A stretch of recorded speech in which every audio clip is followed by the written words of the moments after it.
गरजा महाराष्ट्र न्यूज सदैव आपल्यासोबत।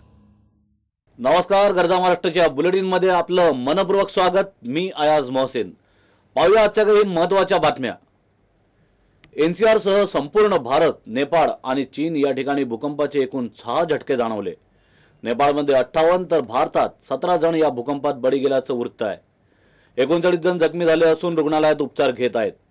भूकंपाचा केंद्रबिंदू काठमांडू परिसरापासून 82 किलोमीटर दूर होता। गेल्या 17 दिवसांपूर्वी आलेल्या भूकंपातून नेपाळ अजूनही सावरलेला नाही, परंतु मंगळवारी आलेल्या भूकंपातून सर्वच नागरिक घाबरले। घरात राहण्यास त्यांना भीती वाटत आहे। नेपाळमध्ये 1000 लोक जखमी झाल्याचे वृत्त आहे। भूकंपाचा पहिला झटका दुपारी 12:35 आला। रिश्टर स्केलवर त्याची तीव्रता 7.4 इतकी नोंदवण्यात आली। त्यानंतर 12:47 1:19 1:35 आणि 1:42 आणि 6वा झटका 1:51 आला। याचा प्रभाव दिल्ली व्यतिरिक्त उत्तर प्रदेश, बिहार, झारखंड, पंजाब, हिमाचल प्रदेश आणि मध्य प्रदेशमध्ये सुद्धा जाणवला। उत्तर प्रदेशात घर पडून एका व्यक्तीचा मृत्यू झाला असून बिहारमध्ये 16 जण मृत्युमुखी पडलेत। आता बातमी केंद्रीय मंत्री नितीन गडकरी यांची। पूर्ती कारखान्याच्या कर्ज प्रकरणी नियमांचे उल्लंघन झाले असल्याचा अहवाल कॅगने दिल्यानंतर गेल्या काही दिवसांपासून संसदेत विरोधी पक्षांच्या सदस्यांनी केंद्रीय मंत्री गडकरी यांना टार्गेट केले। अखेर मंगळवारी गडकरी यांनी त्याबाबतचे स्पष्टीकरण दिले। आपण 1 रुपयाचा सुद्धा भ्रष्टाचार केला नाही असा दावा त्यांनी केलाय। जगातील कोणत्याही न्यायालयात हा दावा सिद्ध झाल्यास केवळ केंद्रीय मंत्रिपदाचाच नव्हे तर खासदारकीचाही राजीनामा आपण देऊ असे ते म्हणाले। तसेच पूर्तीबाबत आम्ही कोणताही लाभ घेतलेला नाही। कॅगच्या अहवालात आपल्याविरुद्ध भ्रष्टाचाराचे आरोप झालेले नाहीत। कॅगच्या अहवालाचा विपर्यास करण्यात आला असून राजकीय संधी साधू जनतेची दिशाभूल करायचा प्रयत्न करीत आहेत असेही गडकरी म्हणाले। काँग्रेस उपाध्यक्ष राहुल गांधींनी लोकसभेत मोदी सरकारवर कडाडून टीका केली आहे। भूसंपादन विधेयकावरून मोदी यांच्यावर नाव न घेता त्यांनी टीकास्त्र सोडले आहे। सोव्हिएत युनियन मधून काम करून परतलेल्या एका अर्थशास्त्रज्ञाचा हवाला देत राहुल म्हणाले की चोर रात्रीच्या वेळी येतात, लपून छपून येतात, खिडकीतून उडी मारतात असे मला वाटत होते, परंतु सर्वात मोठे चोर दिवसाढळ्या येतात आणि ते सुटाबुटात येतात। सरकार बुंदेलखंड, राजस्थानच्या वाळवंटात भूसंपादन करत नाही, गुडगाव, नोएडा किंवा पुण्याजवळ करते। भारतातील शेतकऱ्यांनो, तुमच्या पायाखाली सोने आहे। हे लोक ते सोने हिसकावू पाहत आहेत। तुमच्याकडून एकराने घेतलेली जमीन उद्या चौरस फुटाच्या भावाने कोट्यावधीत विकली जाईल। सरकार ती जमीन आपल्या उद्योगपती मित्रांना देऊ पाहत आहे असे मला कळाले आहे असेही राहुल म्हणाले। अग्निशमन दलाच्या ना हरकत प्रमाणपत्राशिवाय नव्या किंवा पुनर्विकसित इमारतीचे प्रस्ताव पुढे सरकत नाहीत। त्यामुळे दलालाला फार महत्त्व आले आहे। सध्या दलाकडे ना हरकत प्रमाणपत्रांचे 5625 प्रस्ताव पडून आहेत।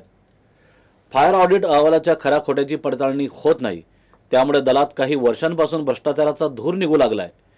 याच आर्थिक हितसंबंधातून ऑपरेशन आणि प्रशासन या दलातील विभागात मोठी दरी निर्माण झाली आहे। 4 वर्षात ना हरकत प्रमाणपत्राचे 10,581 प्रस्ताव अग्निशमन दलाकडे आलेत। त्यापैकी 4,956 प्रस्ताव निकाली काढले गेले। आता दलाकडे 5,625 प्रस्ताव प्रलंबित आहेत। दलाने 8 वर्षात 6,286 इमारतींचे फायर ऑडिट केले होते। त्यापैकी 138 इमारतींनी अग्निसुरक्षेतील त्रुटींची पूर्तता केली असल्याची माहिती सूत्रांनी दिली। बचाव कार्य आणि प्रशासकीय कामे करणाऱ्या अधिकाऱ्यांवर जबाबदारी निश्चित केलेली नाही। जे अधिकारी आग विझवण्याचे काम करतात तेच अधिकारी फायर ऑडिट सुद्धा करतात। त्यामुळे कोणत्याही इमारतीत अग्निसुरक्षेच्या उणीवा असल्यास विकसक आणि संबंधित सोसायटीला सांभाळून घेतले जाते। त्यात कोणत्याही त्रुटी असल्या तरी त्यावर कुठलीही कारवाई होत नाही। अंधेरी येथील लोटस बिझनेस पार्कमध्ये लागलेल्या आगीबाबत उच्चस्तरीय आणि निपक्षपाती चौकशी करून संबंधित अधिकाऱ्यांवर कठोर कारवाई करण्याची मागणी मुंबई फायर सर्व्हिसेस युनियनचे कार्याध्यक्ष महाबळ शेट्टी यांनी केली आहे। त्या आगीची चौकशी अद्याप झाली नसून त्याचा अहवालही सादर झालेला नाही। या प्रकरणी कोणत्याही अधिकाऱ्याला जबाबदार धरलेले नाही। भाजपशी संबंधित बिल्डरने येथे अग्निसुरक्षा यंत्रणा बसवलेली नव्हती असा आरोप मुंबई काँग्रेसचे अध्यक्ष संजय निरुपम यांनी केला। त्यामुळे ना हरकत प्रमाणपत्राविषयी गौडबंगाल निर्माण झाले आहे। रात्रंदिवस रुग्णांची सेवा करणाऱ्यांचा दिवस म्हणजे परिचारिका दिन। या दिवशी पंढरपूरमधील उपजिल्हा रुग्णालयात परिचारिकेला मारहाण केल्याची धक्कादायक घटना समोर आली आहे। सुनील नन्नावरे हे आपल्या नातेवाईकांना रुग्णालयात बघण्यासाठी आले होते। दरम्यान रुग्णालयातील जयश्री जगताप या परिचारिकेशी त्यांची बाचाबाची झाली। त्याचे रूपांतर मारहाणीत झाले। नातेवाईकांनी तिला चापट मारली आणि मोबाईल जमिनीवर आपटून धक्काबुक्की सुद्धा केली। नन्नावरे याला आता अटक झाली असून त्याच्यावर 332, 353 आणि 504 कलम लावण्यात आले आहेत. या घटनेचा निषेध करत परिचारिका संघटनेनं काम बंद आंदोलनाचा पवित्रा घेतला. मोठ्या संख्येने येणाऱ्या लोकांच्या उपचाराची गैरसोय होत आहे. कॉटेज हॉस्पिटलमध्ये असणारी पोलीस चौकी सदैव बंद असते. 24 तास पोलीस असणे गरजेचे असून येणाऱ्या पेशंटनी परिचारकांचा एक स्त्री म्हणून आदर राखला पाहिजे असे परिचारिकांचे म्हणणे आहे. 7च्या सुमारास मी माझ्या वॉर्डात ड्युटी करत असताना पोलीस माझ्या वॉर्डात ड्युटी करत असताना आयसीयू मधील एक पेशंटचा नातेवाईक आम्हाला गोळ्या वगैरे द्या म्हणण्यास सांगण्यासाठी आल्यानंतर मी त्यांना म्हणले मी तिथं आले 2 मिनिटात तिथं आले मला एका पेशंटचे एक्सकाउंट पण कळवायचं आहे. हे वाक्य माझं पूर्ण होत नाही तर एक अनोळखी इसम माझ्या शेजारी उभे होते ज्यांचं मला नाव गाव पत्ता काही माहीत नाही पण त्यांना एक्सकाउंट शब्दाचा अर्थ कळला होता. तेव्हा त्यांनी म्हटलं कुणाबद्दल बोलतात मी म्हटलं नन्नावरेबद्दल बोलते. त्यांनी डायरेक्ट मला बोलले तुम्ही असा कसा गुन्हा दाखल करू शकता असं कसं तुम्ही करू शकता की कसं तुम्ही पेशंट पळू गेला म्हणून कसं सांगू शकता. मी म्हटलं तसं नाही आहे गुन्हा दाखल होत नाही जस्ट पेशंट घरी गेल्यानंतर तो 2 तास जर नाही आला तर आम्हाला कळवावं लागतं की पेशंट आता 2 तास झाला आलेलं नाही सर रिस्तर आम्हाला पोलीस स्टेशनला कळवावं लागतं. काय घरी गेल्यानंतर काय परिस्थिती आम्हाला माहीत नसतं आम्ही नियमाला बांधील आहोत हे मी त्यांना सांगायच्या आधी त्यांनी सांगायच्या आधीच त्यांनी माझ्यावरती हल्ला केला. मी 2दा माझ्या खिशातनं मोबाईल काढायचा प्रयत्न केला की मला माझ्या अधिकाऱ्यांना सांगायचं मग मी मोबाईल काढल्यानंतर 2दा त्यांनी माझ्या हातातला मोबाईल फेकून दिला. तिसऱ्यांदा मी उचलला त्यांना एवढंही सांगितलं तुम्ही माझ्या अंगाला हात लावू नका माझ्या मोबाईलला हात लावायचा तुमचा काही एक अधिकार नाही. तिसऱ्यांदा मी फोन उचलल्यावर त्यांनी तरी पण फेकून दिला. चौथ्यांदा मी फोन उचलला त्यांनी माझ्या अंगावर हात उचलला.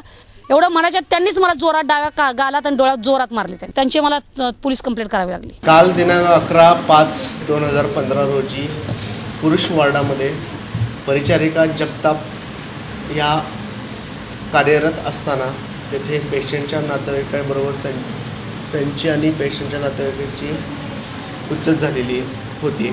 सिक्युरिटीच्या बाबतीत हॉस्पिटलमध्ये पोलीस चौकी असणे व तिथं पोलीस असणे गरजेचं आहे.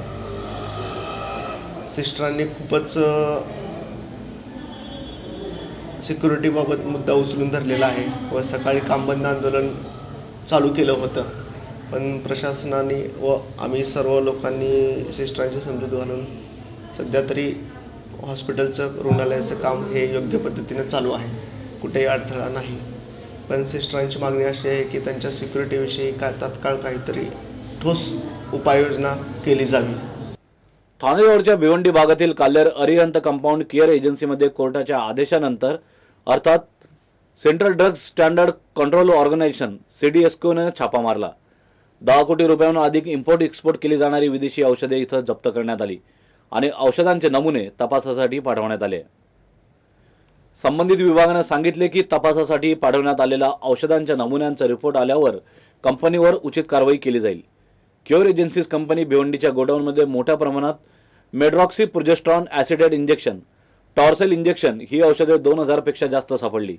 एका इंजेक्शनची किंमत तब्बल 74,300 रुपये आहे. याचा हिशोब केला असता 14 कोटी रुपयाची ही औषधे सांगितली जात आहे. या औषधांचा वापर कॅन्सर व अन्य दुर्धर आजारांसाठी होत असतो. CDSCOला शंका आली की या औषधांची क्वालिटी कदाचित कमी असावी किंवा नकली असावी म्हणून हे छापे टाकण्यात आले. हम लोगों ने कोर्ट के आदेश पे जो भी एक्शन लेना होगा लूंगा. इनको पता नहीं था उसके आधार पे हम इनको इत्तला देने आए और हम लोगों ने एक बैच का इन्होंने सैंपल लिया है इंस्पेक्टर ने तो वो सैंपल लेके जा रहे हैं उनका टेस्ट कराएंगे. कोर्ट के आदेश से हमें नहीं कुछ देखना था. इनको ये अपने आके अपना ड्यूटी के लिए सुबह में आ गए. इन्होंने बताया नहीं अपने डिपार्टमेंट को आके तो हम लोगों ने इनको बताने आए कि कोर्ट का ऐसा ऐसा आदेश था उसमें सैंपल लिया और बाकी जो भी है वो सैंपल लिया फ्री ऑफ कॉस्ट लिया. इन्होंने क्यों कॉस्ट हम लोग नहीं पे किया और हमने सैंपल ले लिया. समाजात आजही बालविवाह मोठ्या प्रमाणावर केले जातात. बालपणी म्हणजे अवघ्या 11 महिन्यांची असताना ठरवलेला विवाह अवैध आहे असे सांगून तो अमान्य करणाऱ्या युवतीला गाव पंचायतीने तब्बल 16 लाख रुपयांचा दंड ठोठावला. तसेच तिच्या कुटुंबियांना समाजातून वाढीत सुद्धा टाकले आहे. संतादेवी 11 महिन्यांची होती त्यावेळीच तिचा विवाह निश्चित करण्यात आला. 3 वर्षापूर्वीच तिला याबाबत माहिती सुद्धा दिली गेली. ती सध्या महाविद्यालयात शिक्षण घेते. माझ्या निर्णयामुळे सासरची मंडळी संतप्त झाली. हे लग्न कायम ठेवण्यासाठी माझ्यावर दबाव टाकण्यास तसेच धमक्या देण्यास सुरुवात सुद्धा झाली. मी दबावाला भीक न घातल्यानं पंचायतीने मला 16 लाखांचा दंड ठोठावला. तसेच माझ्या कुटुंबियांना वाढीत टाकण्यात आले असा दावा संतादेवीने केला आहे. या प्रकरणी तिनं आता कायद्याची दारं ठोठावली आहेत. गुगल सर्च इंजिन आशियातील सर्वात मोठे स्वतःचे पहिले संकुल हैदराबाद येथे उभारणार आहे अमेरिकेबाहेर प्रथमच असे संकुल उभारण्यात येणार असून त्यासाठी 1000 कोटी रुपयांची गुंतवणूक करण्यात येईल. या संकुलासाठी येत्या 4 वर्षात दुप्पट म्हणजेच आणखी 6500 एकूण 13000 कर्मचाऱ्यांची नियुक्ती केली जाणार असून त्यांना गचिबौली येथे 7.2 एकर जमीन ही देण्यात आली आहे, असे तेलंगणाचे माहिती तंत्रज्ञान मंत्री के.टी. रामाराव यांनी सांगितले. के.टी. रामाराव हे अमेरिकेच्या दौऱ्यावर गेले असताना गुगल आणि तेलंगणा सरकारमध्ये याबाबतचं सामंजस्य करारावर स्वाक्षऱ्या करण्यात आल्या. हा प्रकल्प पूर्ण झाल्यानंतर तो अमेरिकेबाहेरील सर्वात मोठा प्रकल्प ठरणार आहे, हे विशेष. मित्रांनो, तो इथेच थांबूया. मात्र आपण पाहत रहा गरजा महाराष्ट्र न्यूज. सदैव आपल्या सोबत, सदैव आपल्या पाठीशी.